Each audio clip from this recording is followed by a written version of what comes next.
everyone, I'm Marcela Tomčíková and here are your Praha TV weekly news. Let's take a clear look at what really matters this week in Prague and beyond. Already starting in January, electric cars in Prague will no longer be eligible for free parking in blue zones. The capital is introducing a new system that will only offer electric car owners a discount. Some of the city districts have long supported the change. Prague is preparing for a rule change that will end the current free parking for electric cars. Owners will now have to pay for parking in blue zones. It should start on the 1st of January. It should work so that everyone who parks in the blue zones and is entitled to a blue zone parking permit, if they have an electric car, pays half. So taxis are varied, but for every taxi you would pay, whether you are a resident, you can be a subscriber, a visitor, etc. If you have an electric car, you pay half. I don't really care. I think the main thing is the amount. This method seems right. And it was good to have some benefit. The question is how much. It wasn't just some way to lure something in. We don't know if it's an advantage or not, but it would probably be nice if they didn't have to pay for it. I'm not involved in that at all anymore, but yes, the time when it was free is probably over. Some city districts previously agreed with the proposal that electric car drivers, similar to drivers of combustion engine cars in Prague, should pay for parking. A special permit valid across the entire city will also be established for residents of the capital who possess an electric vehicle, covering parking throughout all municipal districts. In case you are a citizen of the capital city of Prague and own an electric car, then for 24,000 crowns yearly, you can buy a permit for all blue zones in Prague. The city states that this change aims to equalize conditions among drivers and to reduce spaces unnecessarily taken up, particularly in the city center where the parking situation is critical. A conference that helps establish relationships between innovation leaders from business, research and public administration. That is InnoForum. The Central Bohemian Innovation Centre has organized another successful conference of this kind. InnoForum, organized by the Central Bohemian Innovation Center, has earned a reputation as a respected conference. A conference that is not missed by innovators from science and research, but also by business people and even public sector representatives. And it rightfully has the patronage of the Central Bohemian region's governor. It was an honor for me to take over the patronage again this year, because InnoForum is truly such a large platform, a networking one, but actually a place where they meet. The minds behind innovation, I would say. InnoForum's goal is to connect all innovators, not just from the Central Bohemian region, while shedding light on the key challenges and trends that innovative entrepreneurship is currently facing or... Everyone somehow wants to create something that offers high added value. They aim to develop their businesses and participate in transferring science and research into commercial applications. The recent InnoForum was also patronized by the major tech company Valeo, operating in the Central Bohemian region for years.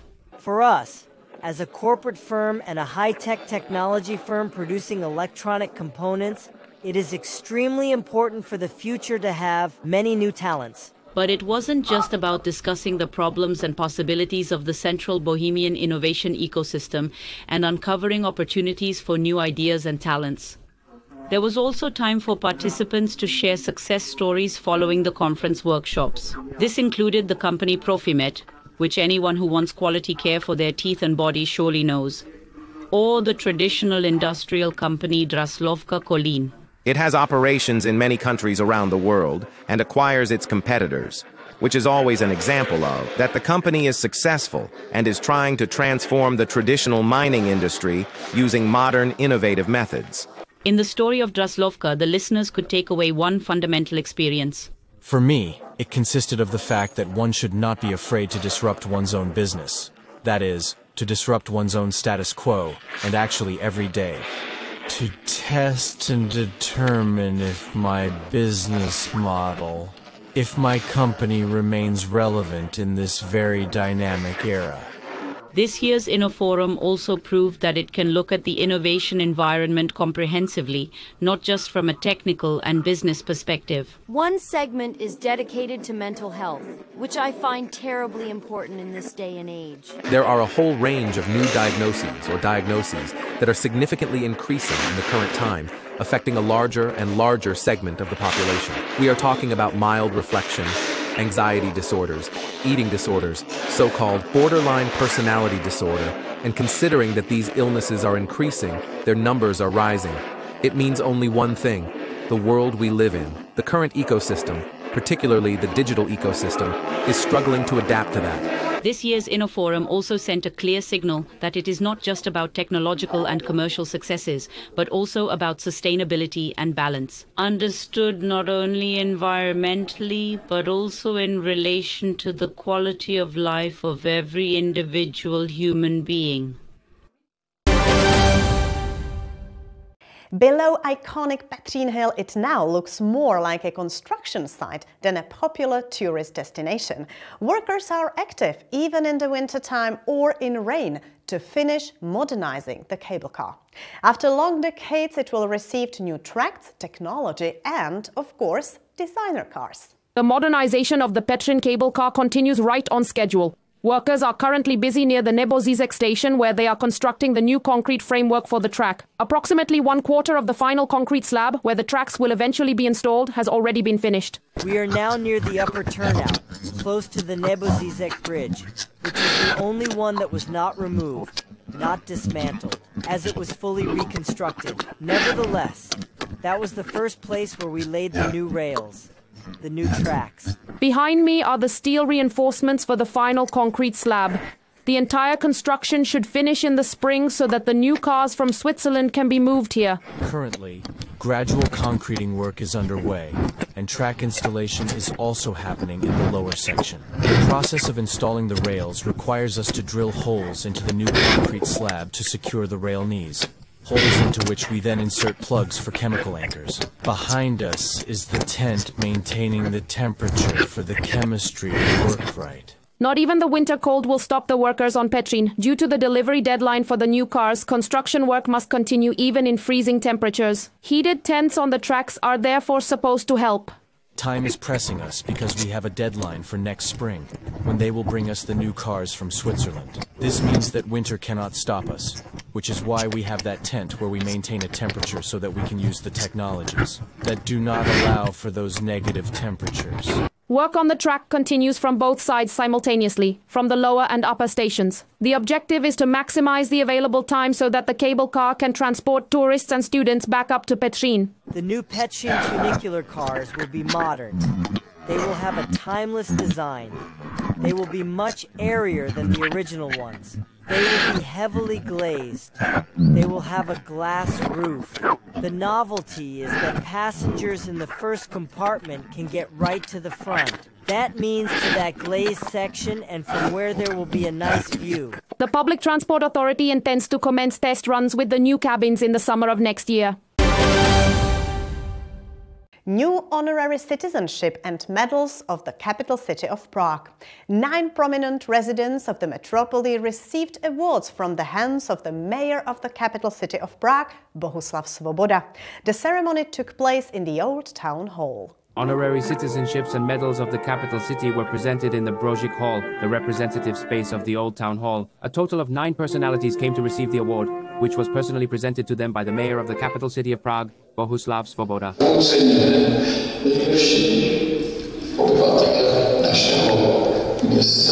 I think this is an extremely important matter, because Prague is a beautiful city, but people make up Prague too. And naturally, those individuals form Prague in a certain manner based on their life experiences, based on their education and attitudes. They are who shape Prague. www.radicus.luzby. For the honorary citizenship of the capital city of Prague, as a special expression of respect and recognition of extraordinary representatives in the field of sport, the former excellent tennis player Helena Suková came. Throughout her career, she secured 14 Grand Slam titles in both doubles and mixed doubles events. She won the Olympic silver medal twice, and in 2018 she was inducted into the International Tennis Hall of Fame. After finishing her career, she studied psychology and works with top athletes and young talents. It is a little different, but it is similar in that when you manage to help some client move towards improvement, then it is such a little victory, like on the court. Translator Martin Hilsky also received the honorary citizenship for literature. The professor of English literature is mainly known for his translations of William Shakespeare. Besides academia, he popularizes English literature. His Shakespeare translations are highly recognized in Czech theater and literature. I love Prague. For me, it's a happiness to be born in Prague and spend my whole life. I work and live in Prague. It's an amazing city. I really like it. And perhaps this award is also somewhat related to the Shakespearean Festival, the summer Shakespeare performances. As for the medal, for example, Olga Rostalova received the bronze medal of the capital city of Prague for an extraordinary contribution in the field of medicine and psychosocial care. Ms. Olga Dostalova is a perfect doctor who connected cancer treatment with psychotherapy in the 60s. And she successfully implemented that into the treatment protocol and subsequently taught it to her students. And Vitka Kmentova was recognized for an exceptional contribution in the field of education and youth work. Director Kmentova, for instance, established the Smear Alt Club at the gymnasium, which is now the Zatlanka Gymnasium, famous for it. She served as director for a long time, and now that she has retired, she continues to assist newly appointed directors and teachers to help them start well. The composer and conductor Yaroslav Krček, along with lecturer and professional education coordinator in healthcare and social care Irina Rustova, policeman Peter Matejček and Jędřich Valenta, key figures of post-war Czech scouts, also attended, and for extraordinary bravery in saving a human life, Jiří Poliak. All of them undoubtedly deserve the awards, either for what they accomplished throughout their careers or because they were never indifferent towards others. An interesting training in the Prague Zoo. They regularly provide special veterinary training for meerkats there, which facilitates their healthcare and handling. And what does it look like? The animals learn to cooperate voluntarily during weighing, trapping or moving. This allows breeders to safely confine meerkats, read their chips or call them to a specific location.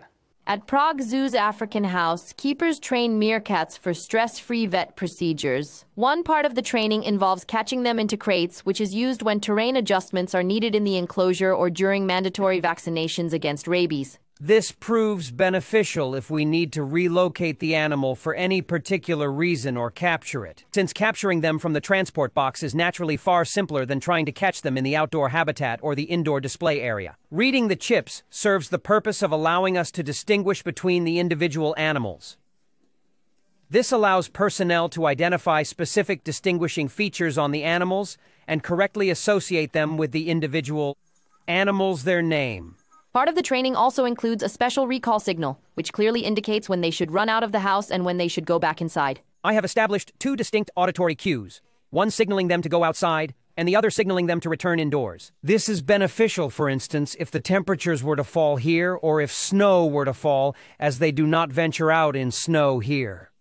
Then I have a simple way to get the whole group home into the warmth, where I can then lock them in. And conversely, when I want to do a major cleaning of the house, and I don't want the meerkats milling around under my feet, I give the sound signal, they all run out, I close up behind them, and I have an undisturbed space for cleaning. If they only came out in front of the house, and I then went inside to close up, they would have had sufficient time to retreat back inside, as they would anticipate another signal and subsequently receive another reward for going out again. Therefore, I selected that particular rock as being far enough away from the entrance to their shelter, and it takes them a little while to climb down from it, so I have enough time to close up. Training thus saves time and stress on both sides, allowing veterinary procedures to be voluntary, safe, and often even playful. Thank you for watching. Stay informed, stay inspired, and I will see you in the next Weekly News.